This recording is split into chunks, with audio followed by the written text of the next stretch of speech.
Etanol. Na nossa apresentação, vamos falar um pouco sobre a farmacologia e a toxicologia.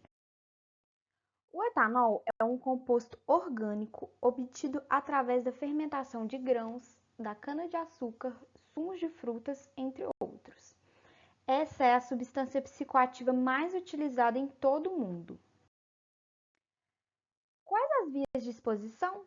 As principais vias de exposição diretas são ingestão, inalação e contato com a pele.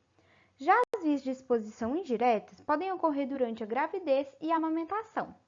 Vale lembrar que o consumo de álcool durante a gravidez está associado ao risco de aborto espontâneo e à dificuldade de aprendizagem em crianças.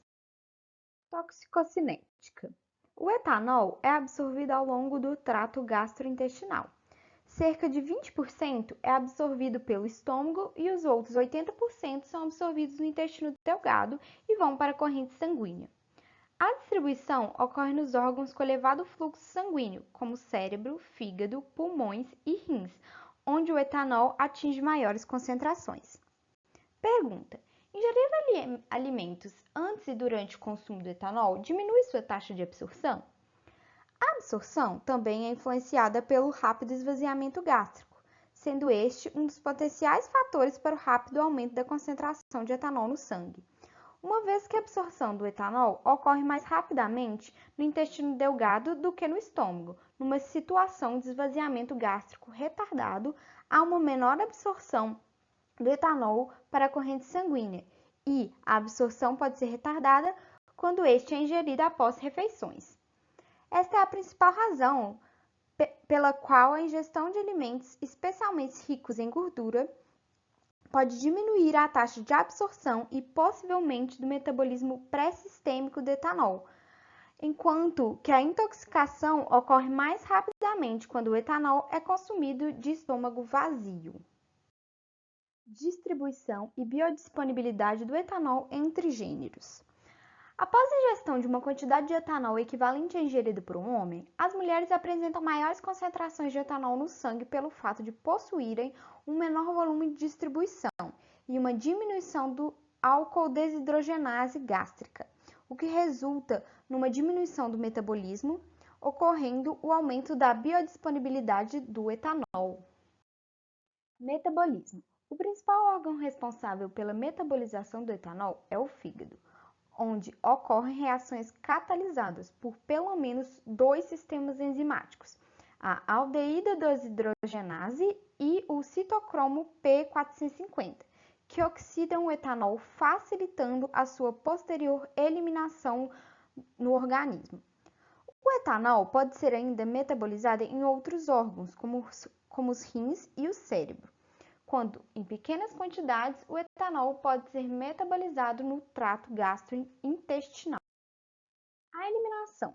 O etanol é excretado diretamente através da urina, sendo que o álcool inibe a liberação do antidiurético ADH, que é responsável pelo controle da reabsorção de água, provocando o aumento da diurese. É também excretado através do suor e da respiração.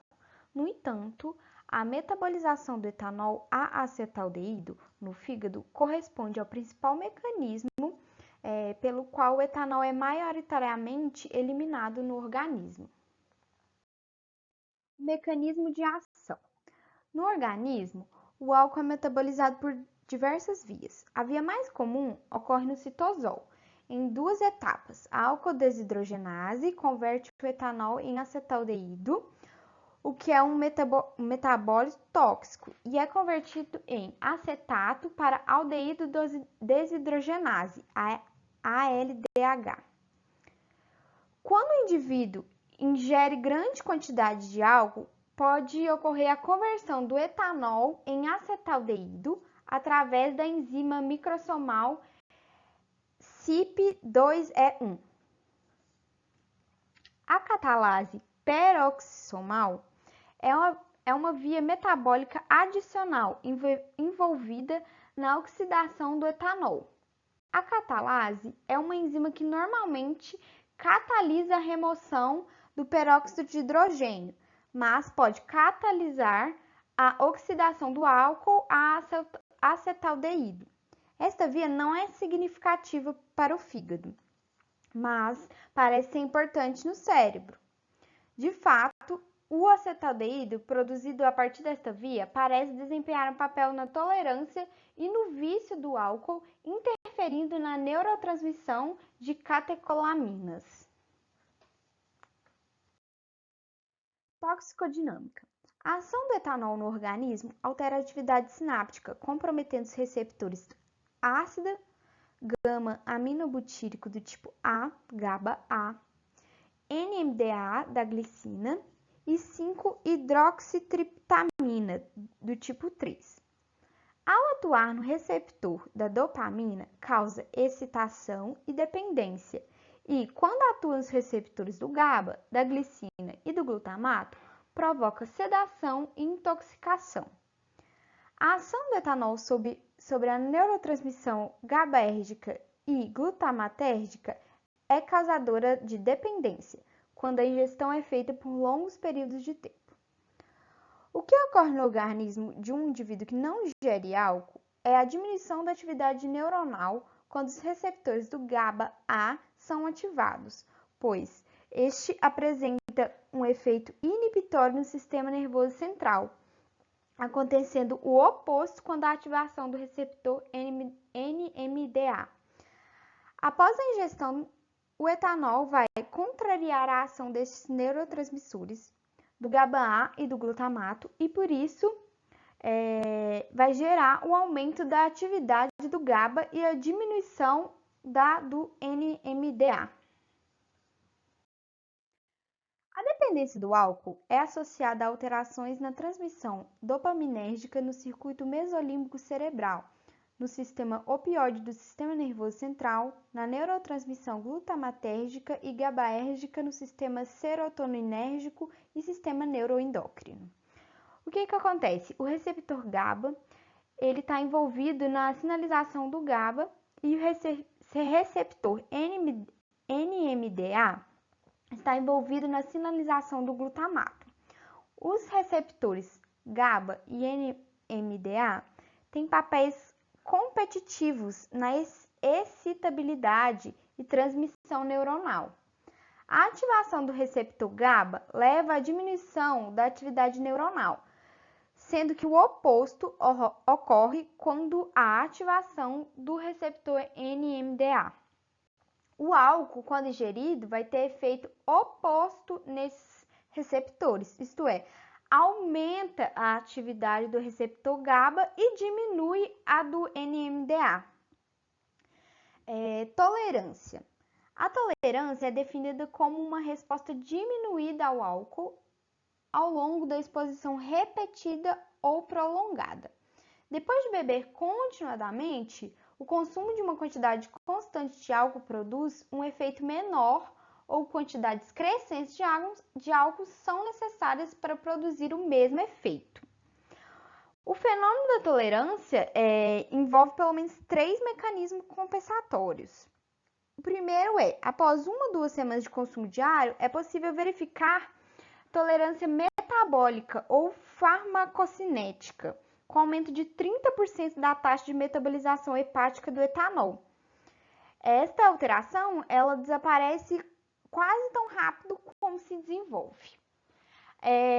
A segunda é a tolerância celular ou farmacodinâmica, que ela se desenvolve através de alterações neuroquímicas que mantêm um funcionamento fisiológico relativamente normal, apesar da presença do álcool.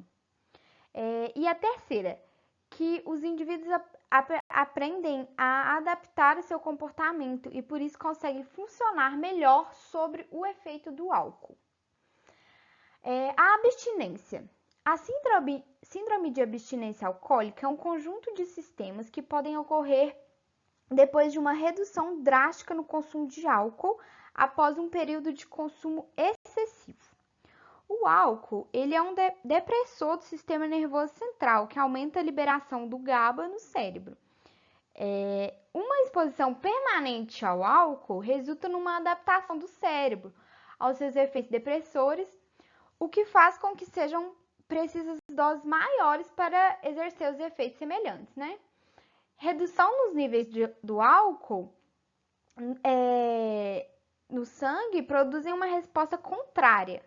Os sintomas geralmente incluem ansiedade, insônia, tremor, vômito, frequência cardíaca acelerada e febre. Sintomas mais graves podem incluir até convulsões, alucinações. Os sintomas têm início cerca de 6 horas após a última bebida. E qual o tratamento para essa dependência? Os fármacos mais utilizados para o tratamento de dependência de álcool são o disulfiram, acamprosato e naltrexona. O disulfiram inibe o aldeído desidrogenase, impedindo-se a passagem de acetaldeído a acetato. Quando o consumo de álcool há acumulação de acetaldeído, o qual é um composto tóxico, né? Que levará ao aparecimento de sintomas como náuseas, vômitos, taquicardia e hiperventilação, acompanhados de sentimentos de ansiedade ou pânico. Os receptores opioides estão associados ao aumento de consumo crônico de etanol, pelo que o tratamento é aconselhado a naltrexona, um agonista dos receptores opioides. Esta é considerada o medicamento antidesejo. Já o acamprosato é mais utilizado para manter a abstinência em indivíduos que deixaram de consumir. Esse fármaco tem a estrutura semelhante ao receptor GABA-B, interagindo com seu receptor e levando ao aumento da liberação GABA pelos terminais nervosos. A interação do álcool com outros fármacos. Algumas classes de medicamentos que não devem ser consumidas com etanol são analgésicos, antibióticos, barbitúricos, benzodiazepinas, anti-inflamatórios não esteroides, sedativos e hipnóticos e antidepressivos tricíclicos.